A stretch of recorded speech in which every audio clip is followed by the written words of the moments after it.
Hello. Hello, and welcome to episode 22 of a pathetic podcast. I'm Christian, and joining with me always is the one, the only, the most special person on the face of the planet, the literally only person that you ever need to know if you ever exist ever. It's Pat. What's up, YouTube? You can follow me on Twitter at ScentedGladbag. You can then unfollow him. And then no, don't. Stupid fucking bit. Still a dumb bit. But anyway, please, we've had some breaks here. We've gone on vacations. We've done a lot of things. But it's important that I keep consistency and, making sure that you follow me on Twitter. No one else, not even the podcast, at ScentedGladbag. At Unscented Gladbag. Normally, you know what I should have done? Instead of greeting YouTube, I feel like I have someone special that I want to greet today instead. Okay. And this, at least as part of the podcast, fuck it. I'm going to dedicate the whole podcast, although we'll talk about different topics. This one goes out to Aaron Carter. There's a lot of assholes out there that see Aaron Carter as just the younger brother of Nick Carter. But I want to really lay it out here. The Backstreet Boys never gave you anything that was straight from them individually. It took them all together to stitch a song. And what do you get from Nick Carter? You go, oh my God, we're back again. No, Aaron Carter gave you Aaron's Party. Oh, I didn't put up flyers. Well, somebody did. Aaron, he gave you the best cover of I Want Candy that anyone's ever done. Fuck the original. Straight up. I don't care. No. The original's fucking canceled. Twitter, do your thing, because we're canceling the original I Want Candy because Aaron Carter did the best cover of it. And on top of that, Aaron Carter gave us the greatest collab of all time, which is How I Beat Shaq. And that was actually covered. I did a metal cover of that, which I'll slap the link in description. But really, the goal of the podcast is shifting less towards following me on Twitter and more getting, I want Aaron Carter. Aaron Carter, please follow me on Twitter. We want Aaron Carter to be the third co-host of the podcast by the time this is over with. That's my main goal. Hey guys, check it out. Guess what happened to me? Another crazy story? Come on, AC. I was like, oh, he's about to contribute to this? Has he got some Aaron Carter shit loaded up? But no, bro, this is an honest message to Aaron Carter. There's been a lot of turbulence between the Carter family, and I'm very sorry y'all are going through that. Aaron, thank you for letting the Twitterverse know. And I do want you to know that when Nick put that restraining order on you, I know it hurt. And the best thing you did was put on an NSYNC shirt and sing an NSYNC song in the mirror. And you nay-nayed on your brother, dog. That was nasty, boy. So I'm Team AC all the way. Another crazy story. Come on, AC. Just hanging out the court, playing some ball. Wait, working on my game. Yeah, we heard it all.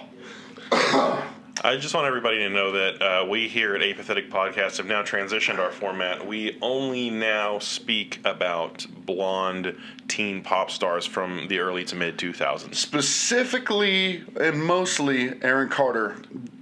But also, we are members of the Hillary Duff fan community now. Oh, hey, by the way, shouts out. What was that Twitter called? I think it's at Hillary Duff News, I believe is what it was. Big shout out to you. They fucking told us what the song was. It was Our Lips Are Sealed. Dude. I was so excited about that. Our lips are sealed. Dude, you know what? Full circle. I'm pretty sure Aaron Carter and Hillary Duff were a fucking thing for a while. Was that the history check? That's what we do, because here at the Apathetic Podcast, we're no longer having goofs and gaffs. No. This is not a fun time. This is strictly fan service for Aaron Carter and Hillary Duff. I'd like to set up something. Can we put an open window on here? Yeah, just real quick, because I'd like to throw all this metalcore bullshit right out the window. All this plant shit right out the window. Old stories, memories, fuck that shit. This is now. This is what we are now. This is what we've become. We've transitioned. You could say that we've come forth. We've broken forth from the chrysalis to now have our true format. broken forth from the chrysalis. I was once an ugly caterpillar trying to make funny jokes, but now I am the beautiful teen pop star butterfly. I feel like there was one point that I had eaten enough leaves. I was a bitch ass ugly ass caterpillar. Dude, I was a bitch ass ugly ass caterpillar. and something started happening. My gut's all liquefied. I got a hard outer shell. I was a Backstreet Boys fan before, but one day, one crisp spring day, the chrysalis cracked. I let the blood flow throughout my wings, and I realized that we're all in Aaron's party. We are. This is Aaron's house. Yes, that is 100% true, but also we let the rain fall down. We do let the rain fall down and wake my dreams, brother. It is true. But anyway, the moral of the story is, this is a direct message. I mean this. This one is Aaron Carter. We are Team Aaron Carter, always and forever. Please follow @ScentedGladBag on Twitter.com. Please. Oh, side note, one of Whitney's old friends, Tara, was messaging me about our podcast, right? And said it sucked? No, she said, I thought you were a short person. She was like, I thought you were like 5'8", and I was like, dude, I'm the biggest person I know. That's like your whole identity is being a giant. But, yeah, and I think too, the reason the conversation started is because I've been on a real like borderline schizophrenic Aaron Carter like Twitter binge. So I think that she started sending me some of the crazy updates, and I'm like, man, he's losing it, man. Thank you for that. But to be fair, losing it because of what he's been through. I'm on your side, Aaron Carter. Same. And I was thinking, if you and I can become friends, we can put out How I Beat Shaq Part 3. I know there was a follow-up with you and Shaq, and it was funny, but I want to put out a rock opera. I want to put out a serious... It's going to be a double album, How I Beat Shaq Part 3, featuring @ScentedGladBag. Yeah, I mean, I'll take part in it just because I kind of do whatever Pat tells me to at this point. But, you know, I'm a little uncomfortable with hanging out with Aaron Carter. Dude, fuck you, man. Like, to be honest, like, I'm trying to... We're having a calm podcast. We don't have any guests or anything. I'm literally trying to not... Dude, I'm straight up trying not to flip this table right now. Aaron Carter doesn't make anyone uncomfortable. Aaron Carter, he donates to charity. Nick, where the fuck... Oh, are you getting arrested at a Key West bar, you disgusting fucking slob? Fuck you, Nick. Nick Carter, fuck you, Nick Carter. And the rest of the Backstreet Boys for even talking to you, man. Aaron Carter gives to charity. Has a dope-ass clothing line. It's like $200 for a shirt. And if your shirts cost $200... Oh, dude, wipe that fucking... Oh! What, dude? Oh! Aaron Carter makes... Everything Aaron Carter touches... turns to gold, and including the heroin. Yes. Okay. Straight up. Listen, man, and he's not even on that shit anymore, dog. And if he came here, and if he was on drugs, because he's Aaron Carter, if he offered it to me, I'd do it right away with no hesitation. So that's how we finally break you. We get you on drugs via Aaron Carter.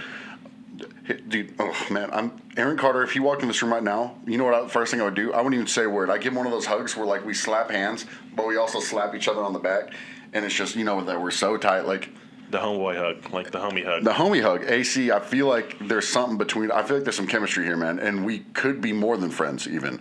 I really don't think that my wife would be that upset if I was like, yo, there's someone else, but it's Aaron Carter. She'd be... So now, if you listen to the podcast, if you've ever enjoyed, any of our jokes or anything that we've ever done, please do whatever it takes to get Aaron Carter to meet @ScentedGladBag on Twitter.com. I will do fucking anything to get followed by Aaron Carter. Maybe dude, I can send you files, you can send me files, we can do How I Beat Shaq Part 3 together. If not, if this never happens, I'm giving you till right now I'm 27. If I'm 32 and this hadn't happened yet, playing in traffic. Jumping down a plane, no parachute. Or you're just going to transition to the next teen pop star. Who's another good one from that era? Or maybe you need to transition to the next era of music, like you need to hit like a Ryan Cabrera type situation. Okay, Ryan Cabrera, he's a little more accessible, I feel. And he's he's a little bit past that point. It was into the time where he started wearing like the jeans that are kind of ripped up on purpose. A man ahead of our time. Yeah. He did kind of, his aesthetic when he was most popular was kind of the cool youth pastor meme. It really was. Hair was crazy as shit. He on the way down. That was him, right? I saw you. I don't know. I think so. I mean, I remember, I feel like my sister listened to him, but I think I was just old enough to not be roped into my sister's music too much. Oh, no, dude, I hated it, but as I get older, I'm just like being Aaron Carter's biggest fan, and it's funny how this seems like a bit. It's not.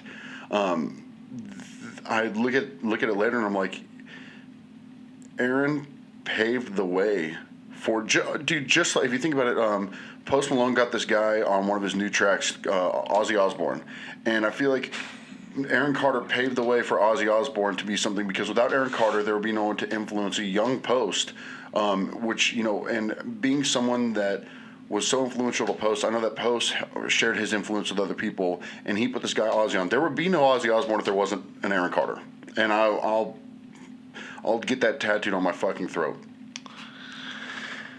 I'm really excited with how this podcast is going so far. Jesse McCartney! There you go. Oh man, I'll try not to peek the mic. There's one part he's so, and then he goes, "Am I crazy for wanting you?" And it's like, yeah, you murdered my ears, so I'm so sorry. So worth to it. this. Oh man, I feel like right now this podcast is pretty dramatic of the different energy levels, because I've probably slept for like 2 hours, and Pat actually got a good night's sleep last night, so he's really on it today. This is also, I will say, in the history of us doing this podcast since like April, this is my least hungover I've ever been on a Saturday morning. So last night I was like, I ate dinner, I think I'll just go to bed. Time to be an old man and go to sleep tonight. Put the horses out, make sure all the cows are fed, and put the chickens up, and get on to bed. Yeah, that's where we're at this point in our lives. Shitload of liver spots, dude. Dude, I'm ready for him, man. Honestly, I want all my freckles to turn into liver spots. In conclusion for that bit, Aaron Carter. In conclusion, Aaron Carter. Follow him. I'm begging you to follow @ScentedGladbag on Twitter. I can die afterwards. I can finally quit doing this fucking podcast.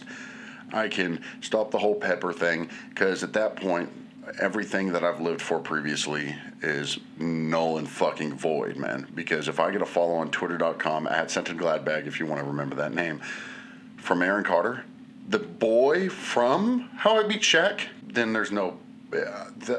You got until age 32, is all I'm saying. 27 now, you got 5 years. Let's link up. 5 years to link up with me, and that's it. I'll leave that there. We've been hyping up your Twitter, but we hit a Twitter milestone recently. Did we hit 100? Yeah, we hit 100. We're over 100 followers on Twitter. I'm about to check. He's going to go look now to undermine what I'm telling him, but it's true. Well, no, I believe you. I want to go look for myself, because I also had another Twitter point. Okay, I'm off the bullshit now. I'm being normal now.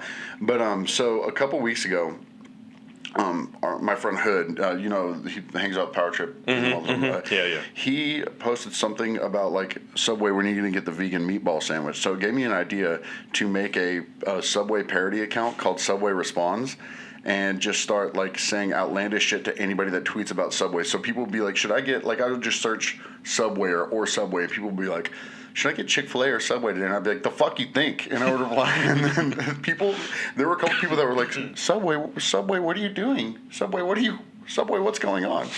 And then, so it actually started doing really well. I started getting followers really fast, and then there was something that someone posted. It was like a Subway worker. They handed her the blunt in Subway, and she chiefed it up, boy. And then, are you unplugged now? No, it's just my headphones.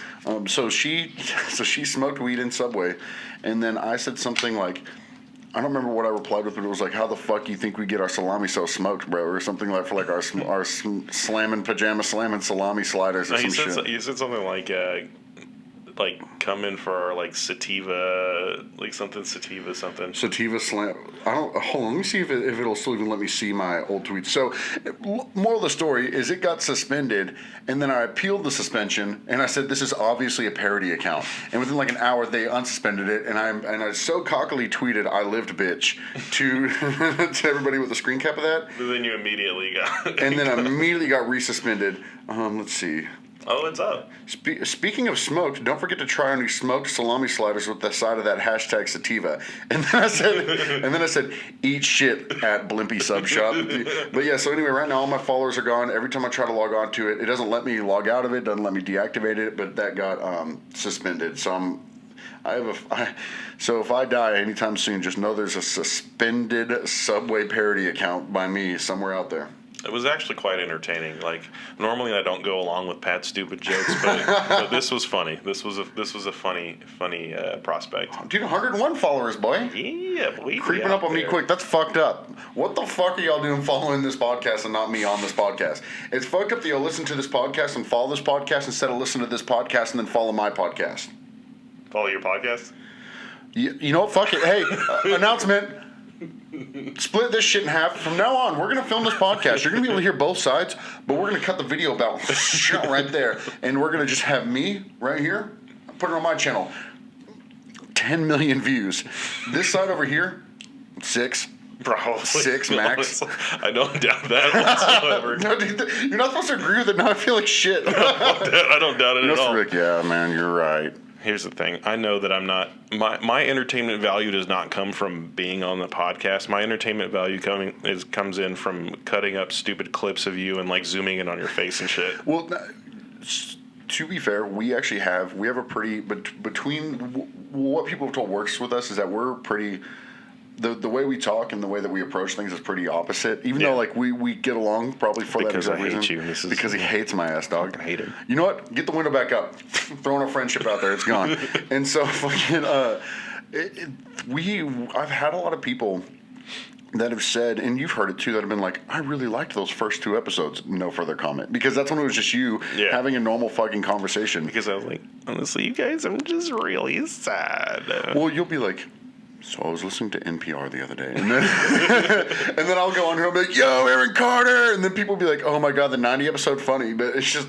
Well, dude, I was thinking about that like recently too, because I don't like so like when I started doing. I mean, I've listened to podcasts for a while, but like when I started doing this, put it in there. Thank you. Sorry. When we started this up, I started listening to podcasts more often, and I realized that I listen to a comedy podcast. You know, I listen to Congratulations with Chris D'Elia and Your Mom's House with Tom Segura and Christina P. and like the Gus and Nutty podcast and H3 and stuff like that. Yeah. But like the majority of what I listen to like on a regular basis is like hardcore history, like Dan Carlin's hardcore history, or like I've been listening to Philosophize This and like stuff like that. So I listen to like nerdy like expand your knowledge type podcasts. Well, I think you and I have different types of intelligences. I've had to convince myself over several years that I'm not stupid. I think that you are very much like you could sit down and read a book and you could break it down and all that stuff. Like I don't, but I could. No, I'm literally, dog. You're like, we would go on tour and you would bring fucking literature. I'd bring like a fucking, I don't know, my iPhone 3. Well, it's because that's true. I did bring an Allen Ginsberg book, I think, one time because Eric bought it for me for my birthday. Shout out to Eric. By the way, shout out to Eric because he had his kid recently. Yeah, shit. Eric had his baby. Yes. So we talked about it a lot on episode 6 because he knew that his wife was pregnant when he came on, but they had their kid, and it's dope. The only thing is it's like Eric is such a creative that it was a little bit weird to name your first kid Sweet Pea Salamander Sigmund. I think it was kind of like, and I'll tell you that, man. Like, what's the kid's actual name? I can't. Milo Christopher. Milo's a dope dude. If your name is Milo, you're gonna be if you ever choose, just because your name's Milo, if you ever choose an obscure art form to get into, you're gonna be so fucking good at it. Oh yeah. I mean, look at his parents though. I mean, you know. He might go the other way just because his parents are just so tattooed head to toe, artsy fartsy. Like I went to their house recently and I was just like, this looks like a fucking art museum. Dude, I wonder if he does become the opposite, what would that be? probably never listens to music. Yeah. Well, it'll be like the super jock that just like plays football and that's all he cares about. Shoves kids into their lockers and shit. I need to have a child right now, so my child can be the nerdy piece of shit who Eric's child shoves into the lockers like dude, Milo's such a douchebag, dude, but he's so good at football. This is all out of fun, by the way, Eric. No, Eric, I'm just fucking with you, dude. There's two ways. You could be the opposite of your dope ass parents who are tattoo artsy but also professionals, and you could go the same route as them because, or you could go more extreme. Like you might, if your name's Milo, you might have. He wears a beret frequently. Circular glasses, by the way, yeah. And also is like, and when I talk obscure art forms, I'm talking about makes millions of dollars by like balancing stones in Finland and shit. But or just be like, out of my way, chump! Like, hey, like on the lockers, like hey, Darlie, you going to the big game today? And then just like. What's my kid's name? Fucking Chucky, definitely. Chucky. Yeah, Get out of my way, Chucky. And then Chucky's picking up his books. Chucky Looper is picking up his books all sad. And then he finds the love of his life, which is going to be your daughter, that comes and walks up and is also nerdy. He's like, here, let me help you. And they pick up their book. I mean, that's the dream, you know? That's the dream, huh? I like how we're like predicting lives of, first of all, two people that don't exist. Your child and my child do not exist. And a child that's existed for literally 2 weeks. That child has been alive for maybe 2 weeks at this point. 17 years from now, if I'm dead the fuck on, though, I'm just saying. Yeah, if I'm dead on in 17 years, you need to get me a crazy fucking, like a magician turban thing that just shows that I'm a crazy, like, philosopher, future predictor. We'll make you a Halloween costume, and it'll be Zoltar from Big, and it'll just be like a whole apparatus where you're in like the box and everything. Patar. Except that'd be like the caveman episode of SpongeBob. It was like Patar. Yeah. Spungar and Patar. I wonder if I can do hello? No, hold on. How does he? No, this is Patrick. I can't think is this the Krusty Krab? No, this is Patrick. Dude, how you do talking? That was insane. What the fuck? Dude, I'm secretly amazing at voices. Well, we found that out. This is funny too. Like, I wouldn't say that I'm like great at impressions, but like, we were playing Xbox one time. I think we were playing like Halo or some shit like that. Who was it? And I was doing Strong Bad from Homestar Runner, and you guys were like, "Oh my god, that's so spot on." It was spot on, especially through an Xbox microphone. And then there was a while where you and I were doing Robert Smith for a long time. Yeah, we did Robert Smith. Yeah, God, what else we do? We've done a few. I used to be good at a few, but now it's become more like accents and voices than it is. Yeah, whatever fits the narrative of your stupid joke at the time. Like screaming 90-90 at the top of your lungs and stuff like that. Look, man, we've evolved now. Do you want to hear can we do a quick section, which is the state of Pat humor? Yeah, the state of Pat humor. I'm definitely interested in hearing that. One thing that I have not talked, I mean, you know about this, obviously, but one thing that I haven't talked too much about is that I run an Instagram page called One Crab Leg.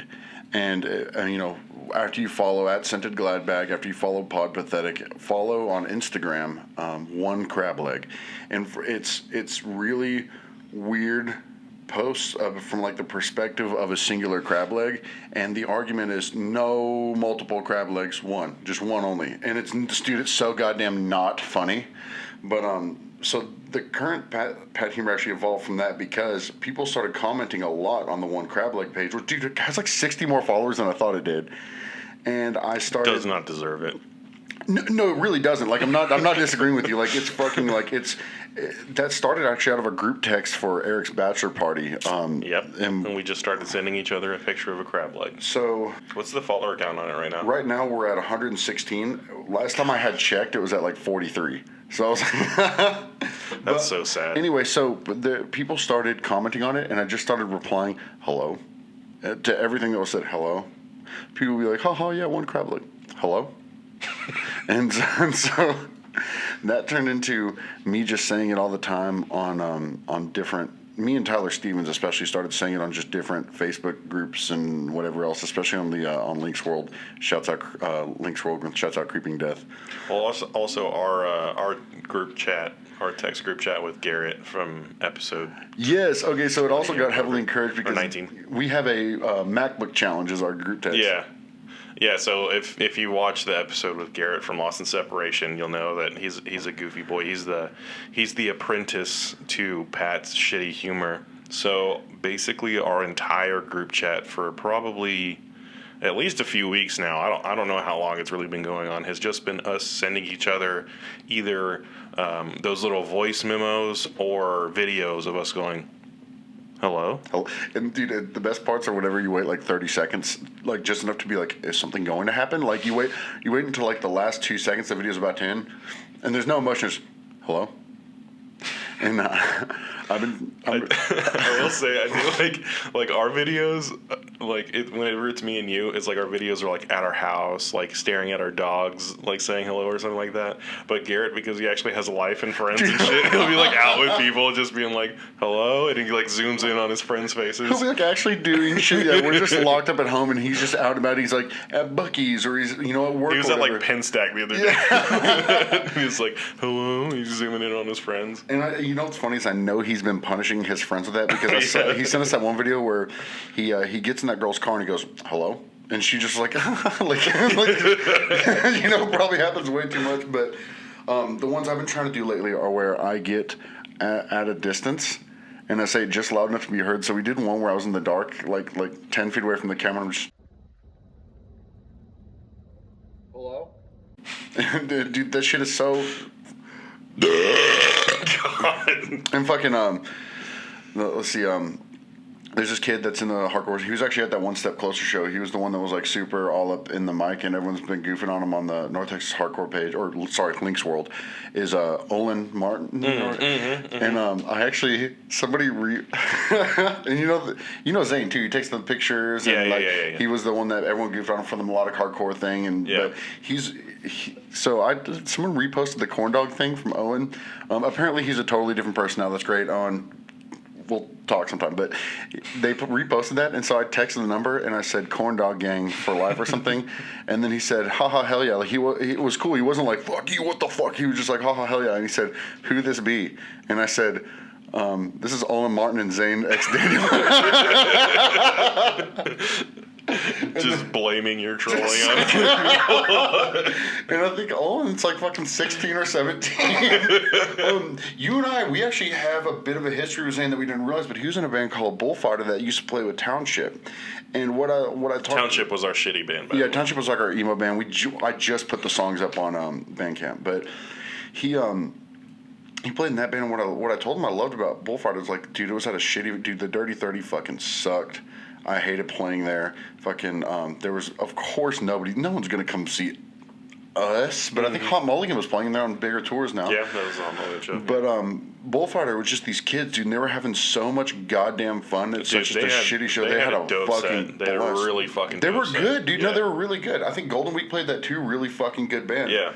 But, dude, that is what was nice about playing in Township. I mean, obviously Township was like kind of our like almost like our last ditch like old man band type thing. But I did enjoy seeing some of the younger guys like Bullfighter and stuff like that like you could tell they're having a good time. They're talented, and it's like they're still young, like, or at least younger than. I mean, we're not 70. We're in our 20s, yeah. But no, it's always nice seeing like younger bands do their thing. Speaking of younger bands and like things that ironically come back, like, you know how right now metalcore sounds like what it did in 2004, you know what I mean? Yes. Like, which is a good thing. Like, I love that shit. Bands like, Vane and so on and so forth, or even like a Dying Wish, which, I've never shut the fuck up about them. But I was saying, I posted a tweet the other day that was like, how excited is Jimmy Green gonna be when the cadet cap ironically comes back? Because that man pulled off that look like 10 years after it was a fucking thing. Just like, so that's like, we're older, we're approaching our 30s. Sorry, it's been a long time. I got a lot of shit to say, but we're just old enough to remember the OG cadet cap. Yeah, the stuff that's gonna resurge here in the next few years and be like a different version, but still kind of the same. Well, okay, what's our What's our starter pack 2005 Door Fort Worth show aesthetic is going to be Cadet cap. Cadet cap. Usually a shirt like this, like a varsity font hardcore band shirt. Wristbands were in at the time. Oh, dude, even like if you watch the old Trust Kill Hellfest videos, every band was wearing fucking wristbands. Dude, I used to have a him wristband. Dude, I had exactly the same one. I had a Coheed one too. I had a Blink one too, obviously. Yeah. But okay, it was that. Every now and then, dude, like the hardcore, like Pit Warriors, they were usually in a Bane shirt that was very similar to this one, like varsity font on the front, usually a live shot on the back, and they were they sometimes would wear a bandana. Do you remember that shit? And camo cargo shorts. Camo cargo shorts, dog. Hell Are you yeah. fucking? And because I feel like I'm the last one that still puts my keys with just a carabiner on my belt loop. Just the mosh pit was so jingly because. Well, you got to have some place for your laminate, dude. Dude, were lammies even a cool thing to do back then? I mean, maybe, probably. I remember fucking God, what was that band that Oh god, that was like these super tiny dudes. Ryan was in the band. Fuck, I cannot believe I'm forgetting what they were called. But they were okay, whatever. I'm not sure what you're talking about. So they were a young band, and like they played like a couple of shows and made lammies for them, and were just wearing them at the show. And God, that shit was so fucking funny. Dude, I love the laminate stuff. I remember being with like pretty new bands, and they would go do like a weekend run and make themselves laminates and shit like that. Yeah, exactly. Yeah, like you really went and made yourself. See, and that's one thing that I will be okay with is the fact that my collection of lammies is all from real shows, not ones that I was playing and ones that I was working at. So I don't have any laminates. So I have one. It's kind of a prize lammy for me. Lammy is a Bob term. Bob was like, I should go through my box of lammies and see. On the podcast, he said that. I have one that was, it was right before Mitch Lucker from Suicide Silence died. I worked a fest at the Palladium, and I was there for like a fucking day and a half. And there's a legendary bus driver named Zeus, and it's just cool ass old man with like long hair, gray long hair. He's just always just so fucking chill. But I had been working that fest, and they saw I'd been busting my ass, and he was like, "Here, man, have one of these." And he gave me one of the like artist laminates from the tour. And then like I think a couple weeks later, Mitch Lucker died. Dang. And which I mean, he died I think drunk driving a motorcycle or something. But it sucks because he actually like, I guess because of his media presence and stuff, people gave him a lot of shit. But like he was a very there's surface level nice, by the way. Yeah. But like, there's people that I would meet for the first time working that job that were just such fucking assholes for no reason. And then there's people that were just the first time they meet you. So I had like my little back room where I'd have my computer if I had any downtime. Yeah. And I had a microwave in there. And have you heard of Betraying the Martyrs? Yeah. The Betraying the Martyrs guy, he just walked in there and put like some ramen in the microwave and then just plopped down and was like, "What's up, dude?" I was like, I don't fucking know. And then we're like, Zach and I, we drove Austin Carlisle around one time, and my rule of thumb was never talk to an artist unless they strike up a conversation with you, because we don't know each other. They probably don't want to be harassed by you. They just want to eat their fucking meal and play their show, whatever. Right. But he leans up there and he's like, "Hey, so you guys from here? Do you guys like the Texas Rangers? I'm a huge fan of Pudge." And I was like, "All right, cool shit, dude." Yeah, I mean, you know. Lammy's, dog. I'm sorry. That was a lammy conversation, dude. That was a lammy-ass conversation. Oh, I will be remiss if I don't mention, because I feel bad about taking so long on it, but Jimmy Green is working on he did a video, and I'm editing it for him. And I wanted to mention it because it's part of the motivation to get me to finish it, because I'm having such a fucking hard time finishing it. But I want to get it out soon. But I wanted to promote it here because it's entertaining and it's a solid video, and I hope my edits do it justice, because I'm not a good editor. Dude, that's such bullshit, because every single time you put something out, there's something that every single video that we put out, there's something that makes me laugh that's an edit alone. Like, there's something that could have been just like a joke that I would have just flopped on or something, and you'll do some stupid fucking edit to it, and it's good. No, like, dude, you're good at that shit. I think I'm hitting the level like with my knowledge and skill or whatever, where I'm like getting frustrated with myself, because like, you know, when you like start something and like you get to the point where you feel like you should be better at it because you know enough about it. Yeah. That's where I'm at now. I feel like I should be better. I feel like I should be able to like do it faster and like make better edits and stuff like that. But we talked about this right before. That's not your like. You have a wife, a house, a full-time job. You have this podcast, so it's like it's different because you can't dedicate a whole day at a time to it all the time. So you're doing pretty fucking good for it being a hobby when you have time to do. I will say, so the video that I'm doing for Jimbo is it's my first like video project, like non-podcast related video project, and video editing is so grueling, dude. It is like when you're legitimately sitting down and trying to make a video, it can be a very rough process. And my first experience with it was I sit down, right, and this is nothing against Jimbo or anything. Like, he did a great job. I'm just kind of bitching about my inability to be good.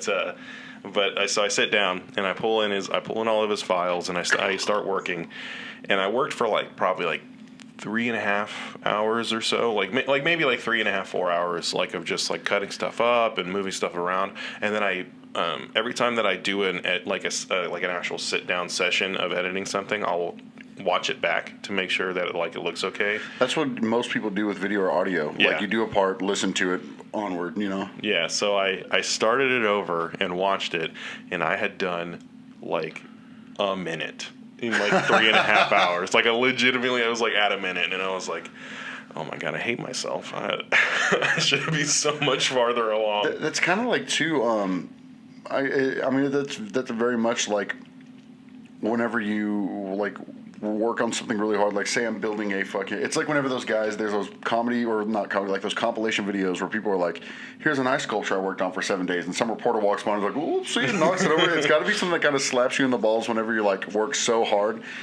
That would tank my motivation to work so hard and get so far, and then just be like, well, I've done nothing. Which is actually, I mean, that's kind of how it went with audio. Like, I mean, the Township EP, and I there's 2 songs we never finished, but that took me 2 years to put out, because like I would literally stay up all night working on a guitar tone, and then I would realize, oh my God, I've done nothing. And then I'll go back and listen to it later and be like, this sounds like shit. So, I mean, I can see how the motivation probably is hard to keep up. For me, it would be. Yeah, and I mean, it's less of like a motivation thing for me. And like, I'm actually really surprised because like normally with stuff like that, I just want to give up. Like, I'm so fucking lazy, y'all. Like, it's insane. Dude, you literally, like, you say you're lazy, but like, you're not, I don't think you're one to be like, no, dude, actually, you go play hockey every week. But I like playing hockey. And you like play. Okay, so like let me rephrase that. I'm lazy when it comes to shit that I do not want to do. Like, if I don't really, really like doing something, I fucking give up on it like immediately. Like, you know, that's why I was so bad in school, because I didn't give a shit about anything that anybody said, and I didn't care about I didn't give a shit about being like the straight A student or whatever. So like I would do bare minimum to get by, and like just didn't even want to fucking be there. Me in school, straight A's all day. Dude, I was in biology. My teacher would be like, let's talk about the Krebs cycle. And I'd be like, fuck yeah. And then I'd be like, yo, let's talk about some phenotypes. I'd be like, you want to talk about the mitochondria, boy? The powerhouse of the cell. The powerhouse of the cell, dog. Are you fucking kidding me? Dude, I saw a fucking meme, by the way. Sorry to sidetrack the conversation. No, it's okay. That's what I do all the time. It's time it's your turn. This meme fucking cracked me up super hard, where it was like, and of course, this is my fucking Star Wars nerd shit coming out, but it was a Star Wars meme, and it was that part in The Phantom Menace where like Qui-Gon explains midi-chlorians to Anakin, and so it's like a picture, and he goes, Master, what are midi-chlorians? And he goes, midi-chlorians are the powerhouse of the Jedi cell. I laughed for like 20 minutes at that. There was, and I can't say this full thing because there's a racial slur in it, but speaking of Star Wars, there was a meme I sent y'all the other day. It was like a super deep fried picture of Yoda wearing like a sideways hat, and it said, a disturbance in the Force I've felt. It was like, shit in my jorts I have, or something. It was just like so fucking stupid. And then there was that one, it was an ASMR, I think I talked about it on here. It was like, ASMR, Yoda robs you in a back alley to fuel his ketamine addiction or something. God, it's so, he's like, committed murder I have. Like, just stupid shit. Sorry. There I go again. No, here's the thing. Just stop listening to this podcast, because our humor is so bad. It's so bad. The stuff that makes us laugh is just absolutely ridiculous. Let me throw. Yeah, I might have gotten shit for it a couple times, but would so many people join in on the fucking hullabaloo if they didn't think it was funny? That's true. Dude, I think the beauty of the internet is we're all of us are like, oh, I'm so fucking quirky, I'm so weird, my humor's so unique, and then we all get together and we're like, oh, we all actually like weird shit instead of like just shitty dad memes, you know. So is that secretly what this podcast is? It's just us trying to find other people that have humor like us. So we're just trying to find our tribe of shitty humor people. Maybe it was. But now this is about getting Aaron Carter and me connected. Oh God, we're back on this. Okay, yeah, and I know that okay, so where were you going before your Star Wars reference thing? I don't fucking remember. God damn it, I'm such a piece of shit. That's my fault. I did that. Dude, we're so good at podcasting. Dude, you know what? This is insane about how good we are at podcasting. Is there an open window anywhere? Oh, right there? This podcast? Right out the window. Dude, there was I don't know if you've seen it, and I hope, like, if you can find it, I would love for you to put it on this podcast. But there's a video, and it's a Casey Frey video, and he's doing like a Karate Man for some reason, but he was like, ready, round one, and he just starts going whoosh, whoosh, whoosh. And then at one point he does a throw over his shoulder and he goes, get the fuck out of here. Whoosh. And then he goes in a karate like accent and he goes, come down here, I'll snap your dick in half. And I was just like, dude, I watched that video 300 times a day. I cannot fucking make it be funny by saying it here, but I'll send you that video later. Do it. Can I talk about the album that I wanted to talk about? Yeah, I mean, I don't. Yeah, I mean, now or never. I'll make it shorter than you would think, but it is what would typically be a big deal day in the life of Pat here, the life of @Cindy on Twitter.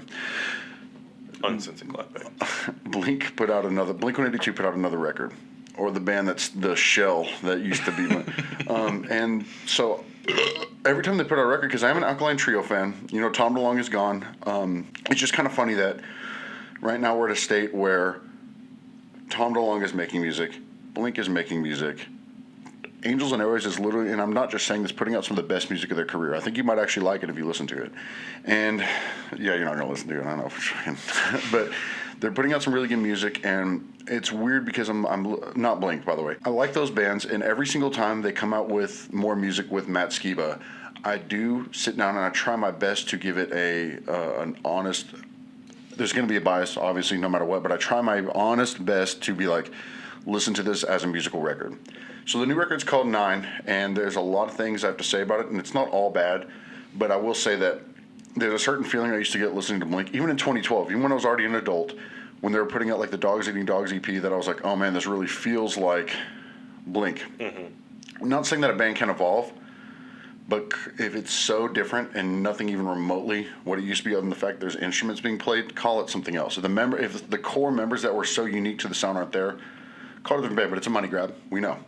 You can play the hits with a different guy. Listen, man, my guy's got to get paid, you know? You know, and it's I will say that they haven't completely lost it, but there's just there's so much hokey shit going on. Like, well, let me present a point to you that I kind of considered recently as far as the new Blink goes. Before we jump into the actual record, because believe it or not, I actually have a lot of things to say. I'm not just trying to generalize. So I think that one of the things for me that kind of throws it off with Blink with like Skiba and everything, because once again, I really do like Alkaline Trio a whole lot, and I love Blink, but I think that kind of what doesn't do it for me is there kind of two different types of a variation of like, you could call it pop punk, whatever you want, like post punk and whatever. Whatever, yeah. But there's like, if you think about it, there's like a kind of a weird like split, especially in like the early 2000s, where there were bands like, you know, I would put Alkaline Trio kind of on like the like Anti-Flag type stuff, like where it's like darker and it's more of like a California, like, I don't know, there's like a specific sound that I'm thinking of that's more of like a darker type sound. It was almost like a what AFI yes, that's what I was going to say. What AFI pulled from is what I'm thinking of, like that type of like darker sound, which Alkaline Trio is fantastic at, and I think that's what is kind of clashing, because Blink, even in their darker records, were more of that like just the sound wise, sonically, it was more of like sonically. Jesus. Hey, is this a studio blog? Because you just said sonically. But sound wise, it's more of like an upbeat sound. Like they've always had more of like a major key type of. Not the like, self-titled record. But even on the self-titled record, I would say that the dark stuff on the self-titled record is more upbeat and more major key than the happier sounding. Alkaline stuff. I'll give you that, but I will say that, say this was 2003 right now, and Tom left the band, well, I guess he did leave it right after that, but say they had replaced Tom instead of broken up in 05 or whatever. Yeah. Skiba then would have been a valid replacement. See, I don't know that he would, because Skiba, like, it's a different sound, man. Well, at the time, though, Tom was writing about, like, tombstones and epitaphs and shit, right, so it made more sense, and skeletons. It's not so much the that type of stuff as much as it is just the sound. I'm strictly talking about the sound of the music, because like when I go back and listen to like let's just think about like Armageddon by Alkaline Trio. When you listen to that song, I don't see a way for that type of song, even though it's very similar in every way, shape, or form. I mean, it's got the it's got your regular fucking D beats type of shit going on, and like it's got a very punk sound. I don't see how that sound could transition into a Blink format. I do agree with what you're saying. No, that's totally accurate, and also too. Unfortunately, like there's probably a lot of Blink fans that listen to Skiba Blink and they think he's a shitty singer. When no, dude, listen to anything Alkaline Trio. He's a fantastic singer. Dude, even their new stuff is those couple singles they put out, fucking awesome.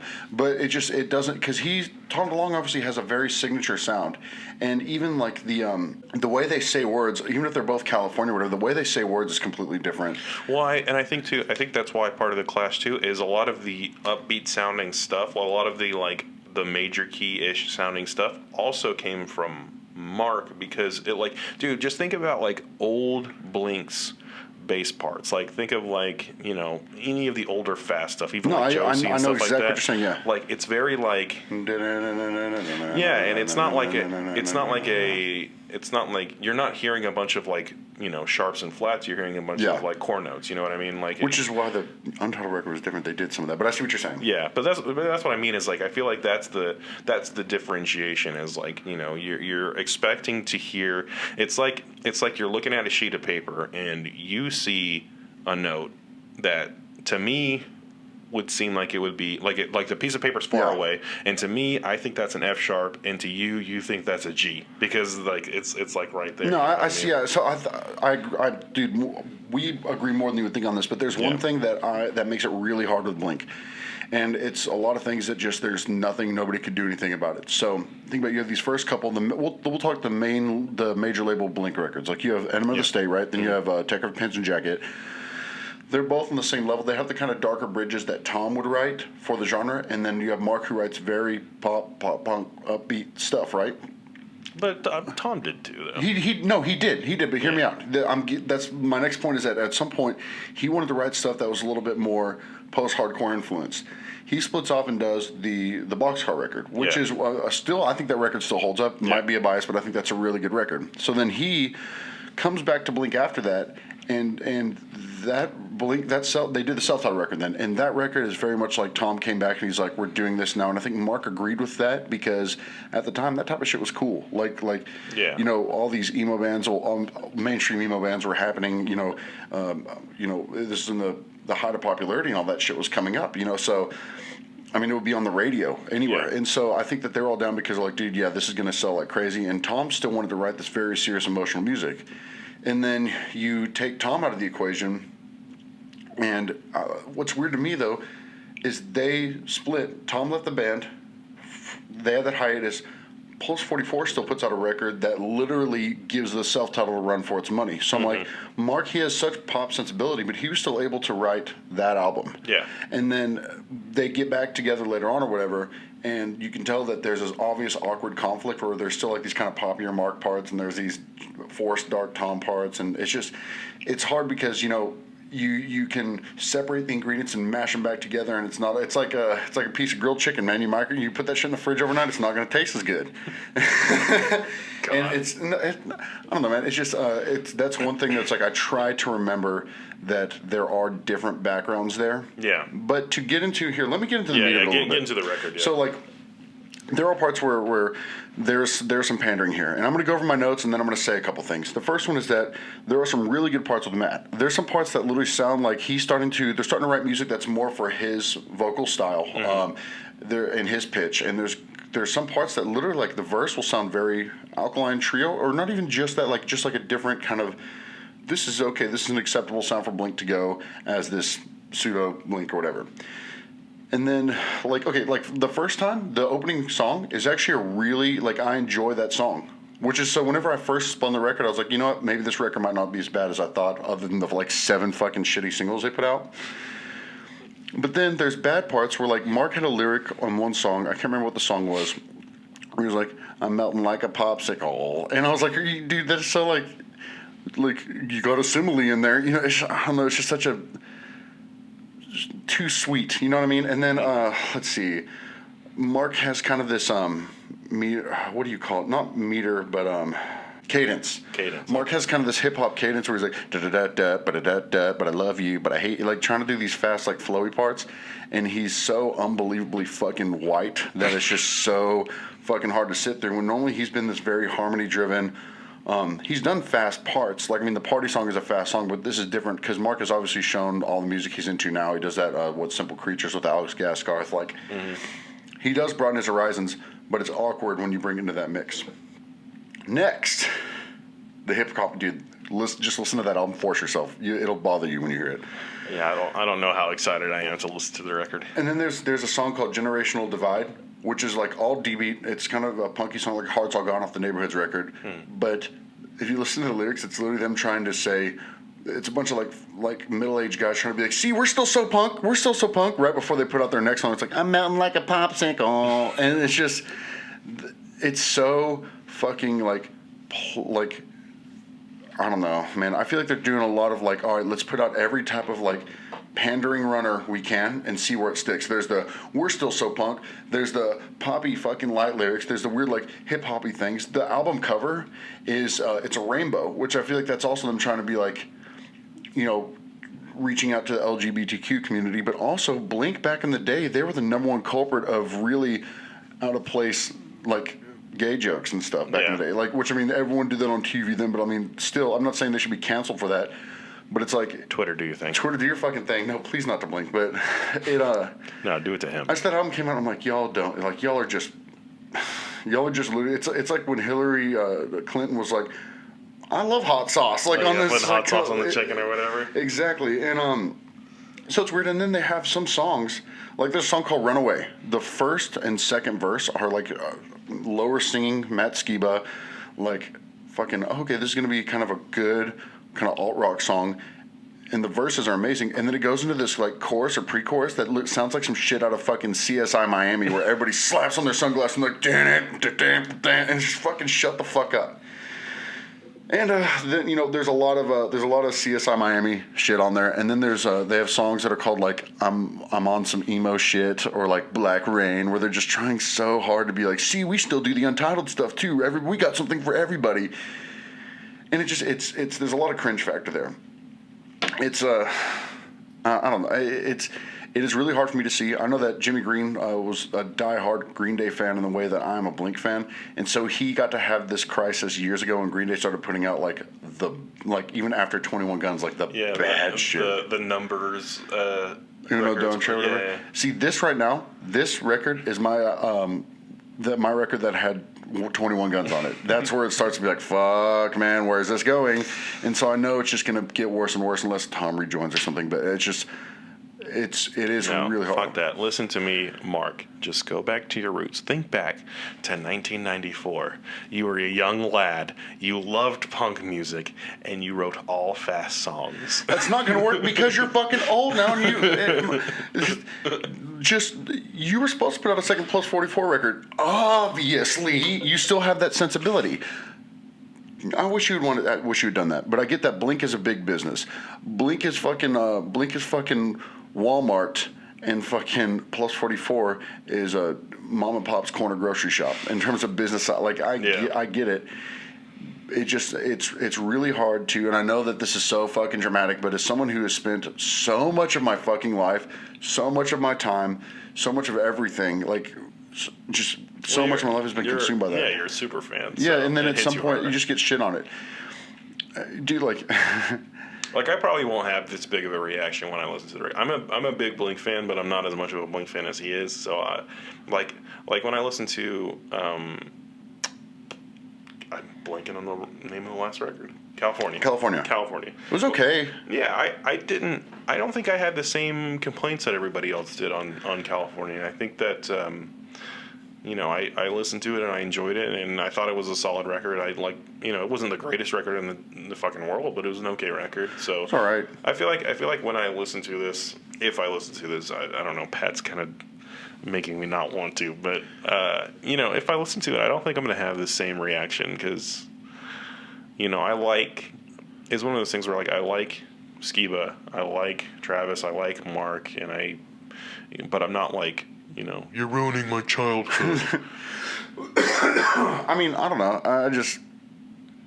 It's weird. And it's obviously something that's very close to me, so it matters more to me. They can do whatever the fuck they want to do, but it does feel extremely deaf to the people that love their band. But they don't have to care about that. They really don't. Yeah, I wonder if part of the problem is it doesn't sound like they're actually doing what they want to do. Is that part of the issue? Is that you think that they're trying to write something that can sell, and you don't think that they're writing what they really want to write? No, I think that there's kind of a clash there, because I think that although there is a little bit of that, there's a little bit of, okay, here's what we need to do to make sure we stay on track and stay relevant and stay on the radio. There is some of that, but there's part of that is I really do think that Mark's musical tastes have changed a lot, which comes with age. But I think also there's part of him that might see, and I don't know him obviously, so I might be kind of off base here, but part of me feels like with age he feels like there's something that's fleeting, so he's really wanting to make sure he pushes a little hip hop in there and make sure he's and cool dad. Yeah, exactly. And what you come across as being the opposite. You come across as someone who looks like they're trying to be cool. But maybe this just comes with age. Like we talk about how dad jokes get funny the older you get, because you realize that jokes about the dark shit. It's nice to have a light Hellman's mayonnaise joke here and there. But yeah, that's all, man. I think that you probably get where I'm coming from better than I'm portraying it here. But man, it is like a fucking gut punch. And literally the other day, I thought about I'm so glad I never got a Blink tattoo now, because I would have to, Yeah, I mean, to kind of portray it to people who don't know Pat very well, Blink releasing this record is like when The Last Jedi came out for super mega Star Wars fans. Because I mean, if anybody was on the internet at the time, you remember how much of a big clusterfuck it was. That's probably the level of how pissed off people were is about how pissed off Pat is, because he's that much of a fan of Blink. Side note, with you and I being Star Wars nerds, you obviously the bigger one. Kind of like the flip with the Blink thing. We're the I'm a big Star Wars fan. He's knows the lore Star Wars fan. I can be Blink went to Poway High School, but yeah. I did go back as somebody who's gotten more into Star Wars, being friends with you the past few years, getting back into it a lot. I did go back and rewatch The Last Jedi. And it was when I first saw it, I saw the fight scenes in the ships, and I was like, "Oh my god, this is amazing!" And then I watched it again, and I was like, "Yeah, dude, that's Blink's new." If you want to hear my opinion on The Last Jedi, go listen to episode 2 of this podcast. Yeah, it's but yeah, I mean, it sucks, dude. It sucks. I think we talked about it a little bit last time. We're in this we're in this world of reboots and nostalgia bait and all this shit. So I'm burping a lot. I'm sorry. You have been burping a lot. Me too, though.